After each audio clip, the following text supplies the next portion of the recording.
or an obiter dictum rather than an enforceable order of courts in terms of whether or not she should resume, because he used language like in his own, in the opinion of the honorable judge, the 6 months is excessive. But now we're here, she has written to say, my 6 months is done and dusted. I want to resume? And they said, no, it's still a subject under adjudication. How do you interpret this? One, as a lawyer, two, as a member of the People's Democratic Party? Well, what I see is a further display of impunity gone too wild.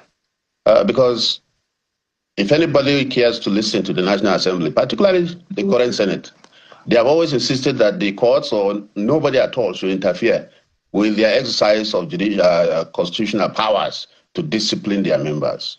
And they have always said that it is a constitutional donation that should not be taken away by the courts or by anybody. So, and looking at the history of that matter, when the matter went to court, the defense, if anybody has bothered to look at the processes, what the National Assembly was saying is that they exercise their powers under the Constitution and under their rules, and that the courts should not even interfere. What that certainly means is that they claim and they want to rely on the independence of the legislature, which is a respected norm in federalism.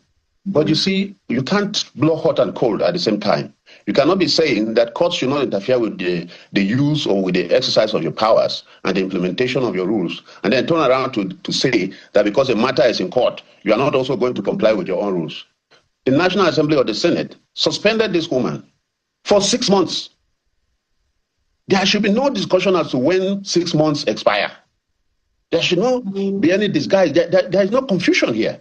So when 6 months expire, naturally, under their rules, without the help of any court, without the interference of any court, this woman should be allowed to resume her seat. But you see, it is a situation we have today where people choose and pick what to obey and who to respond to. All right. They understand very well that the whole world is looking at them. They know very well that they don't have any justification to prevent this lady from resuming her seat.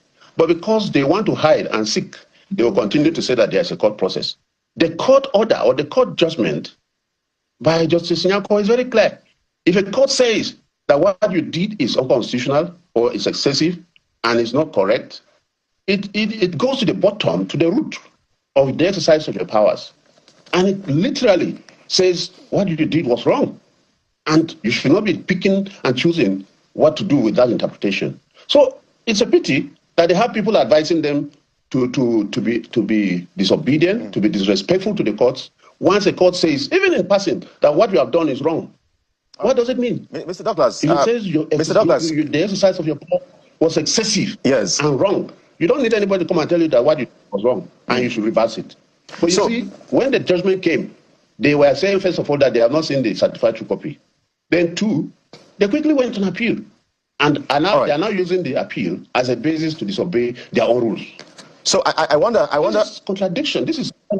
Yes. You hear me, sir? Okay. Because of time, so let's just hit this as quickly as possible, because I think what Nigerians are more interested in right now, which I want both of you who are lawyers to speak to, and this question is for both of you, gentlemen. Mr. Bankwa, is the Senate right or wrong in stopping her from resuming because the case is on appeal? That's a straight question. If you can answer that. Are you asking me that question? Yes, Mr. Bankwa. There's nothing stopping her. I'm someone that I treat issues dispassionately. The Senate rules are clear. If the Senate says in one breath that no court of law can stop them from suspending Senator Natasha Akpoti, the Senate cannot now, you cannot pick and choose. You cannot appropriate and reprobate, now come and say in another breath that because the case is in court, she cannot come back. I think whoever gave that advice misadvised the Senate. And I think they should allow her to resume. If not for anything, Senator Natasha Akpoti needs to represent her constituency. There are people who are in that constituency that have not been represented for 6 months, which in my view is even illegal. In Senator Tino Belaye's case, decided by Bello J of the FCT High Court, stated that you can only suspend according to your rules. And the rules of the House of Representatives then actually indicated that you can only suspend for 14 days. All right, Mr. Bankwa. Does not give you power to suspend for 6 months. Yeah, all right, so, yes, because this is one of the very first time we've seen this long, because I know that Omar Agege fought it as well. You remember that incident before he became DSP. Mr. Mark, let's find out what options are left for her, because I know she fought the battle to become a senator. You know, she's the court. She came through, so all of that time was lost. And now adding another 6 months is another kettle of fish. And then there was even an attempt to even recall her What options are left right now in the law? Let me start by saying, look, I have had the privilege of seeing some of the processes and interrogating the case. The truth remains that when impunity gets to where the courts are being ridiculed by politicians, then we're in trouble. And nobody should support such behavior. The National Assembly cannot and should not be allowed to do as it wishes. The Senate should not be allowed to behave as though nobody, not the judiciary, not the executive, can touch them. And that is what is happening. Impunity is being raised to the high heavens. And it is wrong for anybody to say they have a choice or they are right. The National Assembly should be seen to be a beacon of hope and a protector of the laws that they make. They are the parliament in Nigeria, and they are the owners or the makers of the laws. So when you make a law and you turn around and you are toying with it, the supremacy of the judiciary when it comes to decisions like this must not be toyed with. You made a decision suspending somebody, the person went to court, you have resisted and you have said, you have brought up everything to justify your actions. A court has said that what you did was excessive and wrong. There should be no discussion or hesitation in recalling her even before today. But today, the 6 months that you prescribed, you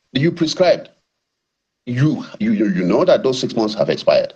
There should be no discussion and no hesitation in allowing the person to resume his seat. Right. And it's a shame that we get to where the National Assembly, the owners and the makers of our laws, will be picking and choosing what to do when it comes to law.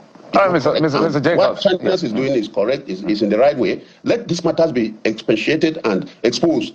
Let the National Assembly come up with a defense. Why they will not obey their own timelines? All right. When they make timelines, they must obey the timelines. All right, Mr. Jacobs. Without waiting for any court.